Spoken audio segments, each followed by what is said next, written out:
నాగర్ కర్నూలు జిల్లాలో ఈ నెల 11న మరియు 14న మొదటి మరియు రెండో విడతలో జరగనున్న స్థానిక పంచాయతీ ఎన్నికలలో భాగంగా జిల్లా కేంద్రంలో ఏర్పాట్లు చేసుకున్న సమావేశానికి ఎమ్మెల్యే కూచుకుల్ల రాజేష్ రెడ్డితో కలిసి జిల్లా డీసీసీ అధ్యక్షుడు అచ్చంపేట ఎమ్మెల్యే చిక్కుడు వంశీకృష్ణ హాజరయ్యారు. ఈ సందర్భంగా ఆయన మాట్లాడుతూ ముందుగా వారు 4వసారి జిల్లా అధ్యక్షునిగా ఎన్నికైన శుభ సందర్భంగా జిల్లా కాంగ్రెస్ పార్టీ నాయకులకు కార్యకర్తలకు కృతజ్ఞతలు తెలిపారు. జిల్లాలోని 4 నియోజకవర్గాల పరిధిలోని ఆయా గ్రామాలలో కాంగ్రెస్ పార్టీ బలపరిచిన సర్పంచ్ అభ్యర్థులు మరియు వార్డు సభ్యులందరినీ కాంగ్రెస్ పార్టీ శ్రేణులు ప్రతి ఒక్కరూ సమన్వయంతో కృషి చేసి వారి గెలుపు కోసం పనిచేయాలని పార్టీ కార్యకర్తలకు పిలుపునిచ్చారు. కాంగ్రెస్ ప్రజా ప్రభుత్వం అమలు చేస్తున్న వివిధ సంక్షేమ పథకాలను ఆయా గ్రామాలలో ఇంటింటికి వెళ్లి వివరిస్తూ కాంగ్రెస్ పార్టీ అభ్యర్థికి ఓటు వేయాలని విస్తృతంగా ప్రచారం కొనసాగించాలని వారు అన్నారు. ఈ కార్యక్రమంలో కాంగ్రెస్ పార్టీ సీనియర్ నాయకులు కార్యకర్తలు తదితరులు పాల్గొన్నారు.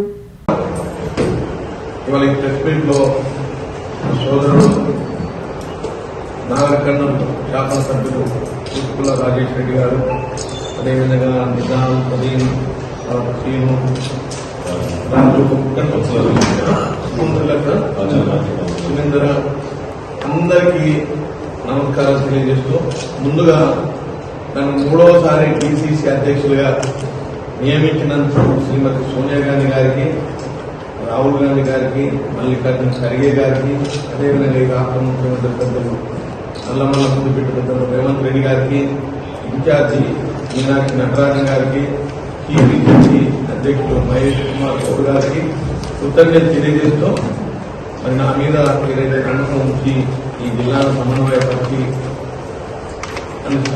పార్టీ స్ట్రెంత్ ఏదైతే నా మీద ఉన్న నమ్మకాన్ని ఒమ్ము చేయకుండా అందరినీ కలుపుకొని పనిచేస్తానని మనం చేసుకుంటూ ఇవాళ ముఖ్య విషయం ఏమిటంటే గ్రామ పంచాయతీ నాగర్ కర్నూలు జిల్లాలో ఉన్నటువంటి 4 నియోజకవర్గాల్లో ముఖ్యంగా నాగర్ కర్నూలు, అచ్చంపేట, కొల్లాపూర్ అండ్ కల్వకుర్తి, దీంట్లో 20 మండలాల్లో మరి గ్రామ పంచాయతీ ఎన్నికల్లో గ్రామ పంచాయతీ అంటే సర్పంచి అభ్యర్థులుగా పోటీ చేస్తున్నటువంటి అభ్యర్థులకు ముఖ్యంగా కాంగ్రెస్ పార్టీ బలపరిచిన అభ్యర్థులందరినీ కూడా ఈ నాగర్ కర్నూలు జిల్లా ప్రజలందరూ కూడా గెలిపించాలని వాళ్ళకి నేను అప్పీల్ చేస్తా ఉన్నాను, వాళ్ళకి మనవి చేస్తా ఉన్నాను.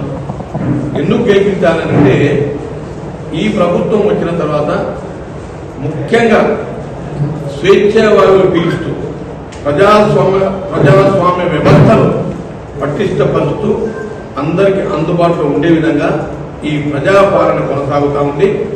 పాలమూరు ముద్దుబిడ్డ, నల్లమల్ల ముద్దుబిడ్డ పెద్దలు రేవంత్ రెడ్డి గారు ఎన్నికల ముందు ఇచ్చిన హామీలన్నీ కూడా నెరవేరుస్తా ఉన్నారు. అన్నిటి నుంచి 6 గ్యారంటీ కార్డు ఏదైతుందో దాంట్లో 1 మినహాయించి 5 అమల్లోకి వచ్చినాయి. 1 ఉచిత బస్సు ప్రయాణం కానీ, అట్లాగే 200 యూనిట్ల వరకు ఉచిత కరెంటు కానీ, తర్వాత మహిళలకు ఏవైతే వడ్డీ లేని రుణాలు కానీ, రైతు భరోసా కానీ, రైతు రుణమాఫీ కానీ, ఇందిరమ్మ ఇండ్లు కానీ, అన్న బియ్యం కానీ, 500 రూపాయలకి సిలిండర్ కానీ, ఈ రకంగా అన్నిటిని కూడా అమల్లోకి తీసుకొచ్చిన ఘనత గౌరవ ముఖ్యమంత్రి గారు దక్కింది. మరి 2 సంవత్సరాలు 2 డేస్ బ్యాక్ 2 సంవత్సరాలు పూర్తి చేసుకున్న సందర్భంగా ఇవాళ 67,500 ఉద్యోగాలు ఇవ్వడం జరిగింది. అదే కాకుండా 5.7 లక్షల 5,75,000 కోట్లు పెట్టుబడులకు గ్లోబల్ సమ్మిట్ నిర్వహిస్తా ఉన్నారు. మరి ఇవన్నీ కూడా మనకు ఈ తెలంగాణ ప్రాంతంలో ఉన్న యువకులకు, నిరుద్యోగ యువకులకు ఉద్యోగ అవకాశాలు కల్పించబడాలి. అన్నిటి మించి తెలంగాణ రైజింగ్, ఈ తెలంగాణ రైజింగ్ తెలంగాణ ప్రపంచ చిత్రపటంలో తెలంగాణ అనే స్టేట్ ఉంది అనే ఆ తెలంగాణను ప్రపంచ చిత్రపటంలో నిలపాలని గౌరవ ముఖ్యమంత్రి గారి ఆలోచన. Fourth city, smart city, fourth city, మరి దాన్ని కూడా శ్రీకారం చుట్టడం జరిగింది.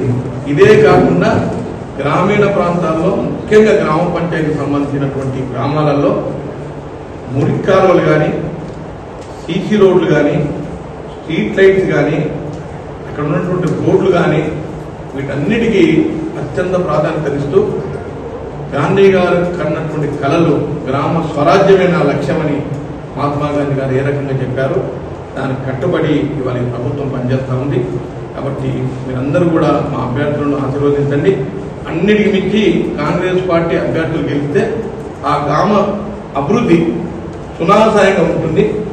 ఎందుకంటే ప్రభుత్వంలో మేము ఉన్నాం కాబట్టి అక్కడ ఉన్నట్టు స్థానిక ఎమ్మెల్యేలు కానీ స్థానికంగా ఉన్నట్టు ఎమ్మెల్సీలు కానీ ఎంపీ గారు కానీ వాళ్ళకు తోడుగా ఉంటారు.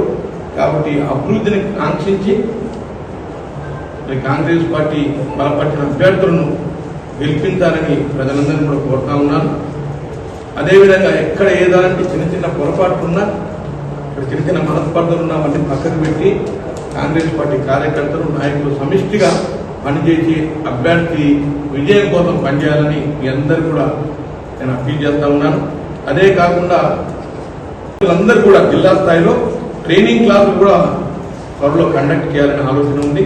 తప్పకుండా ప్రజాస్వామ్య వ్యవస్థను పటిష్టపరుస్తూ గ్రామ స్వరాజ్యం నా జన్మాత్మ అని ఏదైతే చెప్పిండో మహాత్మా గాంధీ గారు గ్రామ స్వరాజ్యానికి కట్టుబడి గ్రామాలు బాగుంటేనే పట్టణాలు బాగుంటాయి, గ్రామాలు బాగుంటేనే దేశం బాగుంటుంది.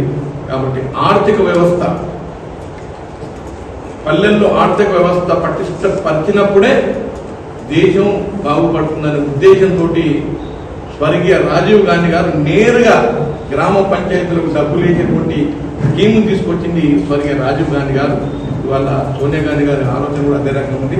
దయచేసి అందరూ కూడా మా అభ్యర్థులందరూ కూడా గెలిపించాలని మీ అందరూ కూడా ప్రజలందరూ కూడా మరి మనవి చేస్తూ సెలవు తీసుకుంటున్నాం. Thank you.